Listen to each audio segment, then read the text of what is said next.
മഹാനായ ഖലീലുല്ലാഹി ഇബ്രാഹിം നബി അലൈഹിസ്സലാം ആ ഇബ്രാഹിം നബി പരിശുദ്ധമായ ഖുർആനിൽ കാണാം അല്ലാഹുവിന്റെ ദർബാറിലേക്ക് തന്റെ ഇരു കരങ്ങൾ ഉയർത്തിയിട്ട് ഇബ്രാഹിം നബി അല്ലാഹുവിനോട് ദുആ ചെയ്ത ഒരു ദുആ കാണാം.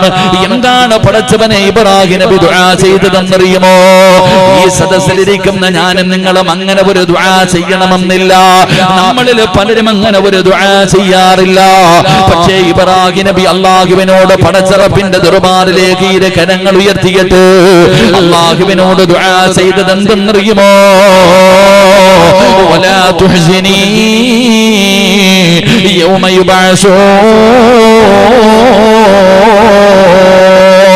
അല്ലാഹുവിന്റെ വിശുദ്ധമായ ഖുർആൻ പറയുന്നു ഇബ്രാഹിം നബി അലൈഹിസ്സലാം അല്ലാഹുവിന്റെ ഖലീലായ ലോകത്ത് ആദ്യമായിട്ട് പടച്ചറപ്പിനെ ആരാധിക്കുന്നതിന് വേണ്ടി പരിശുദ്ധമായ കഅബാലയം പണിതാ. പടച്ചവനെ തന്റെ ചോരക്കുഞ്ഞിനെയും തന്റെ പ്രിയപ്പെട്ട പ്രസവിച്ച് കിടക്കുന്ന ഭാര്യയെയും മരുഭൂമിയുടെ പടുത്ത് കിടക്കുന്ന മലരാരുണ്യത്തിൽ കൊണ്ട് കളന്നിട്ട് പോകാൻ പറഞ്ഞപ്പോൾ ഒരു മടിയുമില്ലാതെ അതിന് തയ്യാറായി ഇബ്രാഹിം നബി ഉണ്ടല്ലോ. വർഷങ്ങൾക്ക് ശേഷം ഇസ്മായിൽ എന്ന് പറയുന്ന കളിച്ചുകൊണ്ട് നടക്കുന്ന പൊന്നാര മകന്റെ ചാരത്തേക്ക് കടന്നു വന്ന് തന്റെ പൊന്നാര മകനെ ചെറുപ്പത്തിൽ കൊണ്ട് കളന്നിട്ട് പോയതാണ്.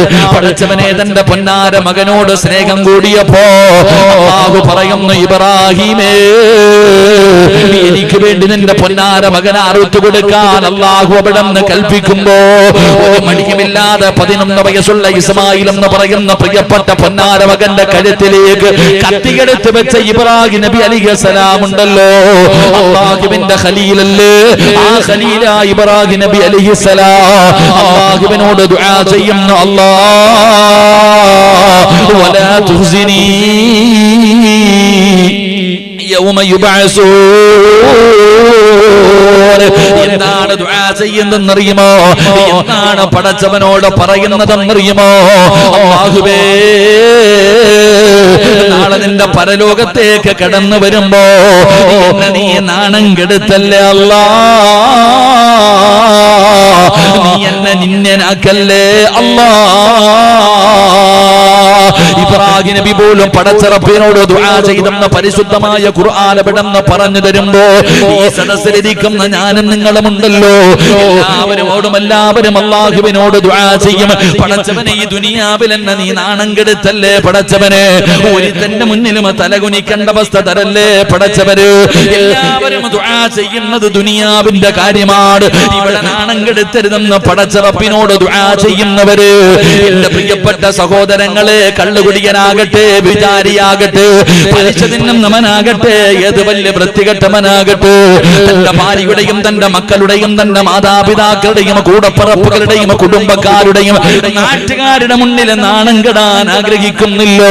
അതുകൊണ്ടാണല്ലോ പടച്ചവന് രഹസ്യമായി ഞാനും നിങ്ങളും പല കാര്യങ്ങൾ ചെയ്യുന്നത്. നാട്ടുകാരുടെ മുന്നില്, കുടുംബക്കാരുടെ മുന്നില്, ഭാര്യ സന്താനങ്ങളുടെ മുന്നില് നാണം കെട്ടുപോകുന്നതിന് ഞാനും നിങ്ങളും വല്ലാതെ ഭയപ്പെടുന്നു. എങ്കിൽ എന്റെ പ്രിയപ്പെട്ടവരെ, നാട്ടുകാര് പറഞ്ഞാൽ എത്ര ദിവസം പറയും? നാട്ടുകാരുടെ മുന്നിൽ ഞാനും നിങ്ങളും നാണം കെട്ടുപോകുന്നതിന് വല്ലാതെ ഭയപ്പെടുന്നുണ്ട്. എങ്കിലും നാട്ടുകാര് നിന്നെ കുറിച്ച് പറഞ്ഞാൽ എത്ര ദിവസം പറയും? 4 ദിവസം 5ന്റെ അടുത്തവന്റെ കാര്യം പറയും. അവന് വേറെ ഒരു ദിവസം കഴിയുമ്പോഴും പത്രത്തിന്റെ ഫ്രണ്ട് വാർത്തകൾ പോലെ ഒന്ന് വരുമ്പോ ഒന്ന് പോയി 4 ദിവസം പറയും, കഴിഞ്ഞു. എല്ലാവരും നമ്മളെ മറന്നു കളയുന്നു. പക്ഷെ എന്നാലും നമുക്ക് വല്ലാത്ത ഭയം. നാട്ടുകാരുടെ മുന്നിൽ, കുടുംബക്കാരുടെ മുന്നിൽ, കൂട്ടുകാരുടെ മുന്നിൽ നാണം കെട്ട് തലതാഴ്ത്തി നിൽക്കുന്ന ഒരവസ്ഥയെ ഞാനും നിങ്ങളും ഭയപ്പെടുന്നു. അതുകൊണ്ട് എപ്പോ ദുആ ചെയ്താലും അല്ലാഹുവോട് പറയും, പടച്ചവനെ നീ ദുനിയാവിൽ നാണം കെടുത്തല്ലേ അല്ലാ, ഇസ്സത്ത് നിലനിർത്തണേ അല്ലാ, നമ്മൾ ദുആ ചെയ്യാറുണ്ട്. എങ്കിൽ ഖുർആൻ എടുത്ത് നോക്ക്, ഇബ്രാഹിം നബി ദുആ ചെയ്തു, പടച്ചവനെ നീ പരലോകത്തെ എന്നെ നീ നിന്ദനാക്കരുത്. അല്ലാഹുവിന്റെ ഖലീലായ ഇബ്രാഹിം നബി അലൈഹിസ്സലാം അല്ലാഹുവിനോട് ദുആ ചെയ്യുന്ന, പടച്ചവനെ നീ നാളെ പടച്ചറപ്പിന്റെ പരലോകത്ത് എന്നെ നീ നാണം കെടുത്തല്ലേ അല്ലാ. കാരണം എന്തെന്നറിയുമോ? പടച്ചവനെ ആദം നബി മുതൽ 1,24,000 പരം വരുന്ന പ്രവാചകനുണ്ടല്ലോ. ആദം നബിയും, നൂഹ് നബിയും, ഇബ്രാഹിം നബിയും, മൂസാ നബിയും, ദാവൂദ് നബിയും, യാക്കൂബ് നബിയും, യൂനുസ് നബിയും, യൂസുഫ് നബിയും, ഹാറൂൻ നബിയും, പടച്ചവനെ 1,24,000 പരം വരുന്ന പ്രവാചകന്മാർ, ആ പ്രവാചകന്മാരുടെ അനുയായികൾ, അല്ലാഹുവേ എല്ലാവരും നാളെ പടച്ചറപ്പിന്റെ കോടതിയിൽ നിൽക്കുമല്ലോ. മുത്തുനബി ഉണ്ടല്ലോ, പ്രവാചകന്റെ കുടുംബക്കാരുണ്ടല്ലോ, പ്രവാചകന്റെ സ്വഹാബത്തുണ്ടല്ലോ, താബിഈങ്ങളുണ്ട്, തബഉ താബിഈങ്ങളുണ്ട്, ഇമാമുമാരുണ്ട്, ഔലിയാക്കന്മാരുണ്ട്, സയ്യിദന്മാരുണ്ട്, പണ്ഡിതന്മാരുണ്ട്, സ്വാലിഹീങ്ങളുണ്ട്, ആലിമീങ്ങളുണ്ട്. എല്ലാവരും നാളെ പടച്ചറപ്പിന്റെ പരലോകത്ത് നിൽക്കുമ്പോ അവിടെ നാണം കെട്ടുപോകുന്നതിന് എന്തേ നിനക്ക് ഭയക്കാൻ കഴിയാത്തത്? അവിടെ നിന്നനായി പോകുന്നതിന്, അവിടെ നാണം കെട്ടുപോകുന്നതിന്, അവിടെ നിസ്സാരനായി പോകുന്നതിന് എന്തേ നിനക്ക് ഭയക്കാൻ കഴിയാത്തത്? എന്റെ പ്രിയപ്പെട്ടവരെ, അള്ളാഹുവിന്റെ പ്രവാചകൻ സ്വല്ലല്ലാഹു അലൈഹി വസല്ലമ തങ്ങൾ പറയുകയാ, എങ്കിലും ഭയപ്പെടണം ചെറുപ്പക്കാരാ. അള്ളാഹുവിന്റെ ഖലീല ഇബ്രാഹിം നബി ഭയപ്പെട്ടതുപോലെ ആ ഇബ്രാഹിം നബി പോലും പടച്ചവനെ ദുആ ചെയ്തെന്ന് പരിശുദ്ധമായ ഖുർആൻ പറയുമ്പോ, മുതൽ ദുആ ചെയ്യുമ്പോ നീ അല്ലാഹുവോട് പറയണം, അല്ലാഹ് ദുനിയാവിലും ആഖിറത്തിലും നീ എന്നെ നാണം കെടുത്തല്ലേ എന്ന് നീ ദുആ ചെയ്യണേ, എന്ന് നീ ദുആ ചെയ്യണേ. അത് വളരെ ഗൗരവത്തോടുകൂടി കാണണേ. കാരണം എന്തെന്നറിയുമോ? അല്ലാഹുവിന്റെ പ്രവാചകൻ പറയുന്ന ഈ സദസ്സിലിരിക്കുന്ന ഞാനും നിങ്ങളുമുണ്ടല്ലോ, എല്ലാവരും കറുത്തവരുണ്ട്, വെളുത്തവരുണ്ട്, പണമുള്ളവനുണ്ട്, പണമില്ലാത്തവനുണ്ട്, പാവപ്പെട്ടവനുണ്ട്, കൊട്ടാരം പോലെ വീട് പണിതവനുണ്ട്, കുടിലകത്ത് കിടക്കുന്നവനുണ്ട്. പക്ഷേ നമ്മളെല്ലാം മരണപ്പെട്ട് കഴിഞ്ഞാൽ ഇവിടുത്തെ പള്ളിയിൽ നിന്ന് ഒരു ദിവസം വിളിച്ചു പറയുമല്ലോ, ലില്ലാഹി വ ഇന്നാ ഇലൈഹി റാജിഊൻ. മരിച്ചുപോയെന്ന് വിളിച്ചു പറയുമല്ലോ. അല്ലാഹുവേ, നാട്ടുകാർ മുഴുവനും നിന്റെ വീട്ടിലേക്ക് കടന്നു വരികയാണ്. പഠിച്ചവനെ, നിന്നെ യഥാ താങ്ങിയെടുത്തുകൊണ്ട് വീടിന്റെ ഒരു സൈഡിൽ കൊണ്ടുപോയി മലർത്തി കിടത്തിയിട്ട് അതാ ചെറിയ ചൂടുള്ള വെള്ളത്തില് മനോഹരമായി നിന്നെ കുളിപ്പിക്കുകയാ. അതുപോലെ നിന്റെ ഉമ്മ പോലും കുളിപ്പിച്ചിട്ടുണ്ടാകണമെന്നില്ല. അതുപോലെ മനോഹരമായി പഠിച്ചവനെ നഖത്തിന്റെ അടിയിലിരിക്കുന്ന അഴുക്കുകൾ പോലും എടുത്തു കളഞ്ഞോ. മനോഹരമായി പടച്ചവനെ സുഗന്ധമിട്ട വെള്ളം കൊണ്ട് നിന്നെ കുളിപ്പിക്കുകയാ. എന്നിട്ട് പടച്ചവനെ പല്ല് തേച്ച് തരുന്നു, പഠിപ്പിക്കുന്നു, നല്ലതുപോലെ തോർത്തുന്നു. അത് കഴിഞ്ഞിട്ട് വെള്ള തുണിയിൽ, അതും പുതിയ തുണിയിലാണ് നിന്നെ പൊതിയുന്നത്. അത് കഴിഞ്ഞ് വീടിന്റെ മുന്നിൽ കൊണ്ടുവന്ന് കിടത്തി അതാ 3 കഷ്ടം വെള്ള തുണിയിൽ നിന്നെ നല്ലതുപോലെ പൊതിയുകയാണ്. എന്നിട്ട് ശരീരത്ത് സുഗന്ധം തേക്കുകയാണ്, ശരീരത്ത് സുഗന്ധം ഒഴിക്കുകയാ. എന്നിട്ട് 3 കെട്ടുകൾ കെട്ടി ഇവിടത്തെ പള്ളിയിൽ നിന്ന് കൊണ്ടുവച്ചിരിക്കുന്ന മയ്യത്ത് കട്ടിലിന്റെ മുകളിൽ നിന്ന് മലർത്തി കിടത്തി. എന്നിട്ട് 6 പേര് ലാ ഇലാഹ ഇല്ലല്ലാഹ്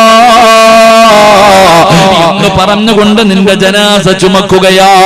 പള്ളിക്കകത്തേക്ക് കൊണ്ടുവച്ചു. പള്ളിയിലെ ഖതീബ് കടന്നു വന്നിട്ട് മയ്യത്ത് നമസ്കരിച്ചു. എല്ലാവരും ദുആ ചെയ്തു. എന്നിട്ട് പള്ളിപ്പറമ്പിൽ ഒരുക്കി വെച്ചിരിക്കുന്ന ഖബറിന്റെ ചാരത്ത് കൊണ്ടുപോയിട്ട് ഖബറിന്റെ അകത്തേക്ക് നിന്നെ ഇറക്കി വെക്കുകയാണ്. ഖിബലയുടെ ഭാഗത്തേക്ക് തിരിച്ചു കിടത്തുകയാ. 3 കെട്ടുകളും അടിച്ചു മാറ്റി. ഒരു പിടി മണ്ണ് വാരി മിൻഹാ ഖലഖനാകും വഫീഹാ നുഈദുകും വമിൻഹാ നുഖ്രിജുകും താറത്തൻ നുഖ്റാ എന്ന് പറഞ്ഞുകൊണ്ട് പിടിമണ്ണ് വാരി നിന്റെ കബളിന്റെ താഴെ വെച്ചു. പലകയെടുത്ത് നിരത്തി. വന്നവർ മുഴുവനും മണ്ണ് വാരിയിട്ടു. പള്ളിയിലെ ഉസ്താദ് കടന്നു വന്നു. കബറിന്റെ മുകളിൽ മുഅദ്ദിന് വെള്ളമൊഴിച്ചു. ഉസ്താദ് ഫാത്തിഹയിട്ട് യാസീൻ ഓതി അവസാനം അവിടെ നിന്ന് ദുആ ചെയ്തിട്ട് അസ്സലാമു അലൈക്കും യാ ദാറ ഖൗമുൽ മുഅ്മിനീൻ വ ഇന്നാ ഇൻഷാ അല്ലാഹു ബികും ലാഹിഖൂൻ എന്ന് പറഞ്ഞ സലാം പറഞ്ഞിട്ട് എല്ലാവരും പിരിഞ്ഞു പോവുകയാണ്. എങ്ങനെയാണ് കൊണ്ടുകിടത്തിയത്? കുളിപ്പിച്ച് സുഗന്ധം തേച്ച് പുതുവസ്ത്രം ധരിച്ച് പുതിയ പളയപ്പോൾ പള്ളിയിൽ 6 അടി മണ്ണിന്റെ അകത്ത് നിന്നെ കൊണ്ടുപോയി കിടത്തിയെങ്കിലോ നാളെ ഇസ്രാഫീൽ എന്ന് പറയുന്ന മലക്ക് 2ാമത് മസൂർ എന്ന് പറയുന്ന കാകളത്തിലൂതുമ്പോ റസൂലുള്ളാഹി പറയുന്നു, സഹാബാ അതാ ഖബറിന്റെ അകത്ത് നിന്ന് എഴുന്നേറ്റ് വരികയാണ്. ഈ നിരന്നിരിക്കുന്ന ഞാനും നിങ്ങളുമുണ്ടല്ലോ. പള്ളിപ്പറമ്പിൽ നിന്ന് എഴുന്നേക്കുകയാണ്, ഖബറിന്റെ അകത്ത് നിന്ന് എഴുന്നേക്കുകയാ. എങ്ങനെയാണ് എഴുന്നേറ്റ് വരുന്നത്? മനുഷ്യകോലത്തിലല്ല, കുളിപ്പിച്ച് കിടത്തിയത് പോലെയല്ല. പട്ടിയുടെയും പന്നിയുടെയും കഴുതയുടെയും പേപ്പട്ടിയുടെയും പിണ്ടാരങ്ങളിൽ കൊടികൊത്തി വെച്ച് വരുന്നവർ, നടന്നു വരുന്നവർ, ഇടന്നു വരുന്നവർ, മുഖത്ത് മാംസമില്ലാത്തവർ, കുഷ്ഠരോഗികളെ പോലെ പല പല വിഭാഗങ്ങളിലെ ജനങ്ങൾ ഖബറിന്റെ അകത്ത് നിന്ന് എഴുന്നേറ്റ് വരികയാ. അല്ലാഹുവിന്റെ റസൂല് പറഞ്ഞു, സ്വഹാബാ, നമ്മളൊക്കെ നാളെ പടച്ചറപ്പിന്റെ കോടതിയില് അല്ലാഹുവിന്റെ മഹ്ശറയിലെ ഞാനും നിങ്ങളും ഇങ്ങനെ നിൽക്കുമ്പോ ഒരു വിഭാഗം കടന്നു വരികയാണ്, ഒരു വിഭാഗം ജനങ്ങൾ കടന്നു വരികയാണ്. അവരെ കാണുമ്പോ ജനങ്ങൾ മുക്കുപൊത്തുകയാണ്, ജനങ്ങൾ മുഖം തിരിക്കുകയാണ്. അല്ലാഹുവേ, ഒരു വിഭാഗം ഖബറിന്റെ അകത്ത് നിന്ന് എഴുന്നേറ്റ് വരികയാ. അവരെ കാണുമ്പോഴേ ജനങ്ങൾ മുഖം തിരിക്കുകയാ. കാരണം പുഴുത്തു നാറിയ കോലത്തില്, അല്ലാഹുവേ, ദുർഗന്ധമടിക്കുന്ന കോലത്തില്, നാണം കെട്ടവരെ പോലെ, നിന്യന്മാരെ പോലെ, നിസാരന്മാരെ പോലെ, നാളെ വൃത്തികെട്ടവരെ പോലെ, നാളെ പടച്ചറപ്പിന്റെ പരലോകത്തേക്ക് ഒരു വിഭാഗം കടന്നു വരുമെന്ന് നബി മുഹമ്മദ് മുസ്തഫ സ്വല്ലല്ലാഹു അലൈഹി വസല്ലമ തങ്ങൾ പറയുകയാ. അവര് നാളെ പടച്ചറപ്പിന്റെ പരലോകത്തിലെ നിന്യന്മാരാ, നിസാരന്മാരാ, ഏറ്റവും മോശമായവരാ, ഏറ്റവും നശിച്ചവരാ. അതുകൊണ്ടാണ് ഇബ്രാഹിം നബി ദുആ ചെയ്തതല്ലാ, നാളെ പടച്ചറപ്പിന്റെ പരലോകത്ത് നീ എന്നെ നിന്യനാക്കല്ലേ അല്ലാ, നിസാരനാക്കല്ലേ അല്ലാ. അതുകൊണ്ട് പ്രവാചകൻ പറഞ്ഞു, സഹാബാ, നിങ്ങൾ അല്ലാഹുവോട് ദുആ ചെയ്യണേ, നിങ്ങൾ അല്ലാഹുവോട് ദുആ ചെയ്യണേ. അല്ലാഹുവേ, പരലോകത്തിലെ നശിച്ചവരിൽ ഞങ്ങളെ പെടുത്തല്ലേ അല്ലാ. കാത്തിരക്ഷിക്കുമാറാകട്ടെ. ഈ സദസ്സിലിരിക്കുന്ന നമ്മളിൽ ചില ആൾക്കാർ നാളെ പരലോകത്ത് വരുമ്പോ നമ്മളെ കാണുമ്പോ തന്നെ മൂക്ക് പൊത്തിക്കിട്ട് മുഖം തിരിക്കും. അല്ലാഹു കാക്കുമാറാകട്ടെ, അല്ലാഹു കാക്കുമാറാകട്ടെ. എന്റെ ആമീൻ പറയാൻ ഒരു മടി. നീ വിചാരിച്ചു കള്ളുകുടിയനായിരിക്കും, വ്യഭിചാരിയായിരിക്കും, പള്ളി കയറാത്തവനായിരിക്കും, പലിശ തിന്നുന്നവനായിരിക്കുമെന്ന് നീ കരുതിയെങ്കിൽ തെറ്റിപ്പോയി നിനക്ക്.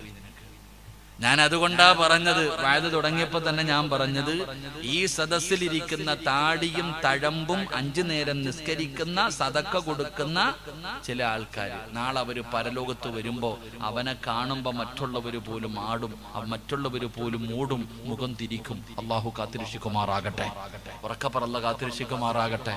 അപ്പൊ ഞാൻ പറയുന്നത്, ഇവിടെ വന്നവരെല്ലാവരും ഭൗതിക വിദ്യാഭ്യാസവും ആത്മീയ വിദ്യാഭ്യാസവും ഇൽമു പഠിക്കുന്നതിന്റെ കാര്യങ്ങളൊക്കെ പറഞ്ഞു. അപ്പൊ നമുക്കും ഇത്തിരി ഇൽമു പഠിക്കാം. ഈ നാളെ പരലോകത്ത് നാണം കെട്ടു വരുന്ന കൂട്ടത്തിൽ നിന്റെ പേരുണ്ടോ നോക്കിയാൽ മതി. അള്ളാഹു ഭാഗ്യം തരുമാറാകട്ടെ, അള്ളാഹ് ഭാഗ്യം തരുമാറാകട്ടെ. ഒന്ന് നോക്കിക്കൂടെ, ഒന്ന് നോക്കിക്കൂടെ? ഇൻഷാ അല്ലാഹ് ഉറക്കെ പറഞ്ഞ്. എന്തെന്നറിയോ, ചിലർക്ക് ഇങ്ങോട്ട് പറയാൻ മടിയ. കാരണം ഞാനില്ല, ഞാൻ കള്ളു കുടിക്കാറില്ല, ഞാൻ വ്യഭിചരിക്കാറില്ല, ഞാൻ പലിശ തിന്നാറില്ല, ഞാൻ ഹജ്ജിന് പോയിട്ടുണ്ട്, ഞാൻ പള്ളി കെട്ടിക്കെടുത്തിട്ടുണ്ട്, ലക്ഷങ്ങൾ സദക്ക എടുക്കുന്നുണ്ട്, വയല് പറയുന്നുണ്ട്, വയല് കേൾക്കുന്നുണ്ട്, ഖുർആൻ ഓതുന്നുണ്ട്, എപ്പോഴും കയ്യിൽ ഉസ്താദ് ലാ ഇലാഹ ഇല്ലല്ലാഹ് അടിച്ചുകൊണ്ടിരിക്കുക. നമുക്കൊരു ധാരണയുണ്ട്. എങ്കിൽ ഞാൻ എണ്ണി പറഞ്ഞു തരാം. നിന്റെ ലിസ്റ്റിൽ, ഈ ലിസ്റ്റിൽ 10 വിഭാഗത്തെയാ മുത്തുനബി എണ്ണി പറഞ്ഞത്. 10 വിഭാഗം ആൾക്കാരെ എണ്ണി പറഞ്ഞു. ഈ 10ൽ ഏതെങ്കിലും ഒരെണ്ണത്തിൽ നീ ഉണ്ടാകും. അള്ളാഹു കാത്തിരക്ഷിക്കുമാറാകട്ടെ. അപ്പൊ ഞാൻ പറഞ്ഞു വന്നത്, എന്റെ പ്രിയമുള്ള സഹോദരങ്ങളെ, നാളെ പടച്ചറപ്പിന്റെ പരലോകത്ത് കടന്നു വരുമ്പോൾ നിന്യന്മാരായി, നിസാരന്മാരായി, തലതാഴ്ത്തി പിടിച്ച് നാണം കെട്ടുകൊണ്ട് കടന്നു വരുന്ന ആ മോശമായവരാരെന്നറിയുമോ? അല്ലാഹുവിന്റെ പ്രവാചകൻ അവിടെന്ന് എണ്ണി പറയുകയാ, അള്ളാന്റെ റസൂൽ അവിടെന്ന് പറഞ്ഞു തരികയാണ്. ഈ പറയുന്ന ദുസ്വഭാവങ്ങൾ നിങ്ങളുടെ ജീവിതത്തിലുണ്ടെങ്കിൽ ഇന്ന് പിരിയുന്നതിന് മുമ്പ് കരയട്, ഇന്ന് പിരിയുന്നതിന് മുമ്പ് തൗബ ചെയ്യട്. ഇവിടുന്ന് പിരിഞ്ഞു പോകുന്നതിന് മുമ്പ് പടച്ചറപ്പിന്റെ മുന്നിൽ ചെയ്തത് മുഴുവനും പറഞ്ഞു പൊരുത്തം ചോദിക്കാതെ പിരിയരുത്, തൗബ ചെയ്യാതെ പിരിയരുത്. കാരണം നീ നിന്റെ വീടെത്തുമെന്ന് യാതൊരു ഉറപ്പുമില്ല. ഇന്ന് മരിച്ച വെള്ളിയാഴ്ച രാവാ, ഷഹീദിന്റെ കൂലിയാ. തൗബ ചെയ്തിട്ട് മരിച്ച വല്ലാത്ത ഭാഗ്യമാ. അതുകൊണ്ട് എന്റെ പ്രിയപ്പെട്ടവരോട് ഈ പറയുന്ന ദുസ്വഭാവങ്ങൾ എനിക്കോ നിങ്ങൾക്കോ ഉണ്ടോ? ഓരോ മനുഷ്യനും അവനെ കുറിച്ച് ചിന്തിക്ക്. എന്നെ കുറിച്ച് ചിന്തിക്കാ.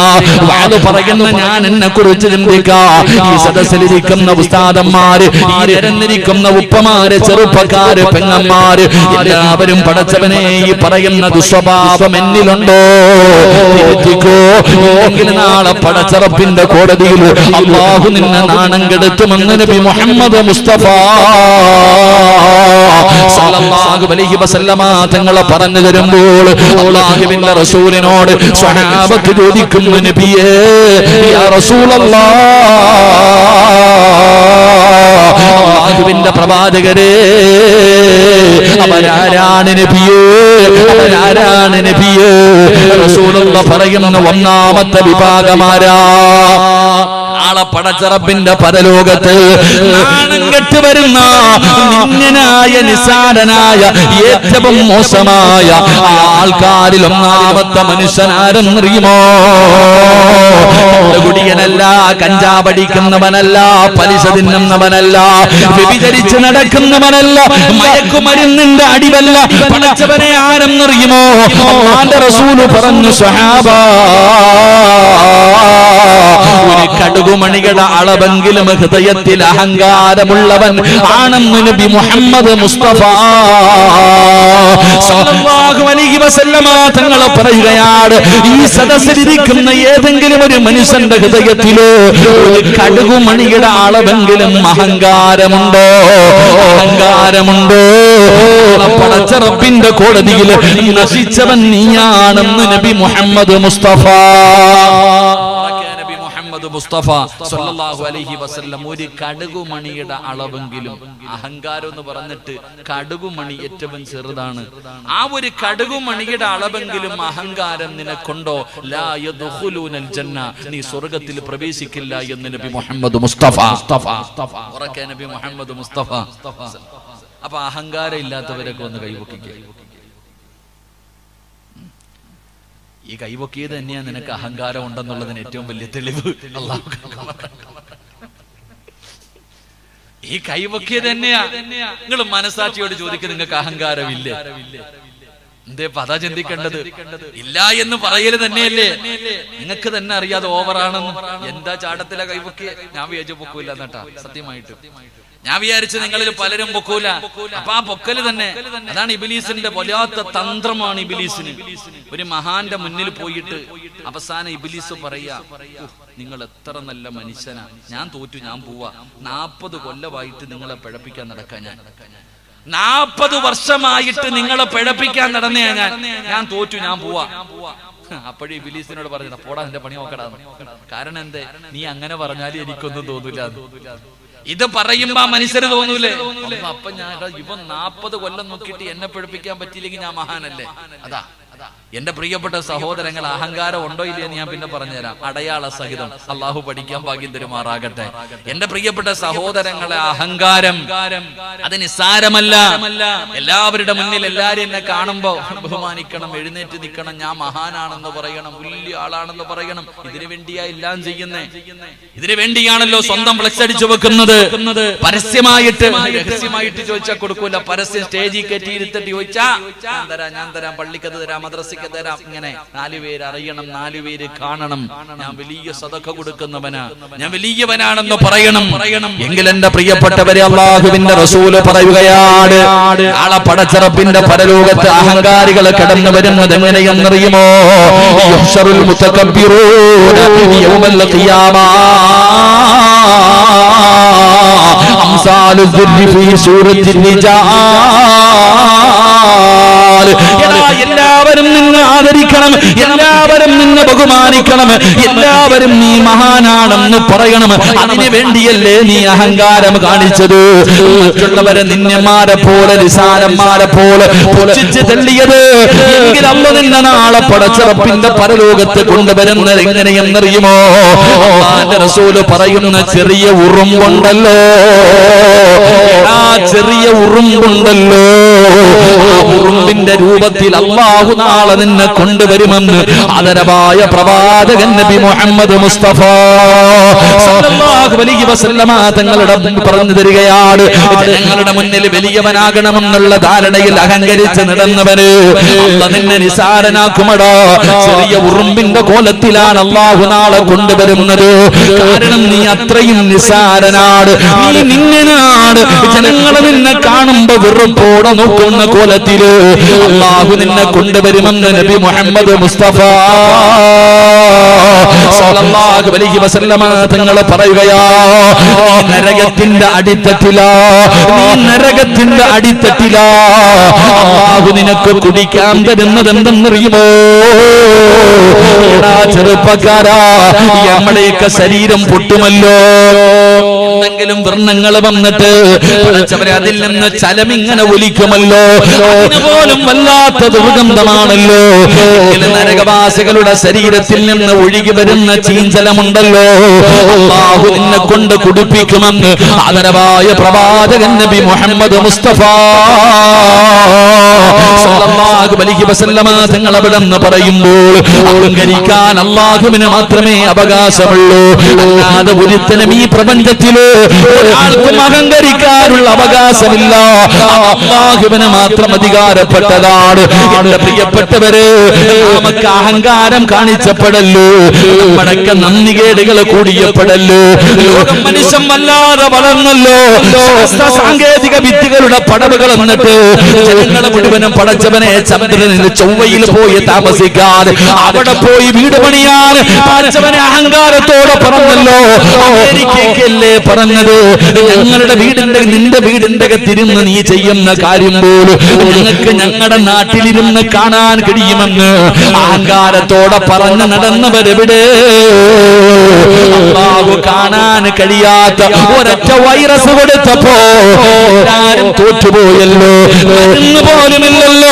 ഞങ്ങളാണ് വലുതെന്ന് പറഞ്ഞവർ മുഴുവനും ഞങ്ങളുടെ കയ്യിലാണ് സർവ്വതുമെന്ന് പറഞ്ഞവർ നിലവിളിച്ച കാഴ്ച കണ്ടില്ലേ? അവസാനം ജനങ്ങൾ വീണും മരിച്ചു പോകുന്നത് കണ്ടപ്പോ മരിച്ചു നടന്നവരല്ലേ പറഞ്ഞത്, എല്ലാം ഇനി ദൈവത്തിന്റെ കയ്യിലാണ്, ഇനി എല്ലാം ദൈവത്തിന്റെ കയ്യിലാണ്, ഞങ്ങളൊക്കെ ദൈവത്തിന്റെ അടിമകളാണ്, ഞങ്ങൾക്ക് ഒരു യജമാനനുണ്ട് എന്ന് പറയേണ്ട ഒരവസ്ഥയിലേക്ക് പടച്ചിറപ്പ് നമ്മളെ കൊണ്ടെത്തിച്ചത് നമ്മുടെ അഹങ്കാരം കൂടിയത് കണ്ടാ. അതുകൊണ്ട് എന്റെ പ്രിയപ്പെട്ടവരോട് പറയുകയാണ്, അല്ലാഹുവിന്റെ റസൂലാണ് പറയുന്നത്, സഹാബാ, ഒരു കടുക് മണിയുടെ അളവെങ്കിലും നിന്റെ ഹൃദയത്തിൽ അഹങ്കാരമുണ്ടോ? അല്ലാഹുവേ, നാളെ പടച്ചുറപ്പിന്റെ പരലോകത്തില് അല്ലാഹു നിന്നെ നിന്നനാക്കുമെന്ന് നബി മുഹമ്മദ് മുസ്തഫ സല്ലല്ലാഹു അലൈഹി വസല്ലമ തങ്ങൾ അവിടെന്ന് പറയുമ്പോ, അല്ലാഹുവേ, ഞങ്ങളുടെ ഹൃദയത്തിൽ അഹങ്കാരം തരല്ലേ അല്ലാ. ഒരു കടുക് മണികളുടെ അളവ് പോലും അഹങ്കാരം ഞങ്ങൾക്ക് തരല്ലേ അല്ലാ. കാത്തിരക്ഷിക്കുമാറാകട്ടെ. എന്റെ പ്രിയപ്പെട്ട സഹോദരങ്ങളെ, അഹങ്കാരികൾ നാളെ സ്വർഗത്തിൽ കടക്കൂല. അള്ളാഹു നമ്മളെ കാക്കുമാറാകട്ടെ, അല്ലാഹു നമ്മളെ കാക്കുമാറാകട്ടെ. അപ്പൊ അഹങ്കാരമുണ്ടോ ഇല്ലേ അറിയാനുള്ള അടയാളം എന്താ? ഒരാൾക്ക് അഹങ്കാരമുണ്ടോ ഇല്ലേ? കൈപൊക്കിയവരൊക്കെ അങ്ങനെ തന്നെ നിൽക്കട്ടെ. നമുക്ക് ആർക്കെങ്കിലും അഹങ്കാരമുണ്ടോ എന്നറിയാൻ ഒരടയാളം ഞാൻ പറഞ്ഞു തരാം. മഹാനായ നബി മുഹമ്മദ് മുസ്തഫ മഹാനായ നബി മുഹമ്മദ് മുസ്തഫ സല്ലല്ലാഹു അലൈഹി വസല്ലമ തങ്ങൾ ഒരു അടയാളം പറഞ്ഞു തരുന്നുണ്ട്. അഹങ്കാരമുണ്ടോ ഇല്ലയോ എന്ന് ടെസ്റ്റ് ചെയ്യാനുള്ള ഒരു ചെറിയ ഒരു അടയാളം. അള്ളാഹു പഠിക്കാൻ ഭാഗ്യം തരുമാറാകട്ടെ.